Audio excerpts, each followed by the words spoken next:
So people often ask me if I've ever experienced real magic. And sure, I've done tricks since for as long as I can remember.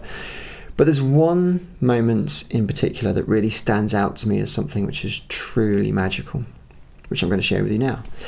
So ever since a kid, I've been a magician, but I've also been a musician as well. I've played the piano for many, many years. And my friend a few years ago asked me to go around and entertain his mum on his 80th birthday party. I'd never met his mum before. She was called Wani. Very interesting name, Wani. Apparently given to her by her older brother when they were kids as a term of endearment.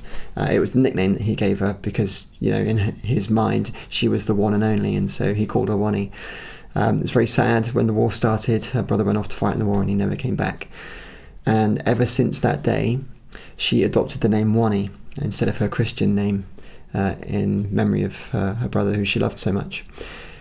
But I walked in to meet Wani, and I could see her through the living room door, and she was sitting in her familiar chair, just gazing vacantly into space, because poor Wani had been suffering from Alzheimer's for several years, and was losing her memory. She couldn't remember who her children was. It was a very sad thing. But my friend wanted me just to play the piano for her because she loved music all her life, and she had a piano that had been in the family for generations, and it was sitting in the corridor just outside the living room where she was sitting. So I sat down and I started playing the piano, just some familiar tunes from her childhood.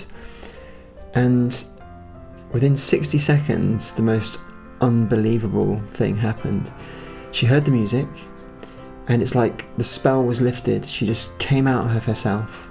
She shuffled into the room where the piano was, and her face just lit up, and she came round and she sat right next to me, and we just played the piano, and we talked about old times, and the family came round, and we just shared the most unbelievable moment as a group. And then after we'd finished, she shuffled off back to her familiar chair in the living room, sat down and gazed vacantly into space.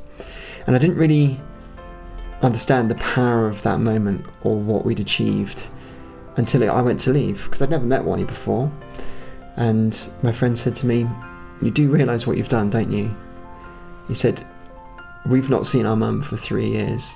And in that small moment, you brought our mum back." And so whenever I think of real magic, that's what real magic is to me. And this next illusion is all based around the illusion of sound.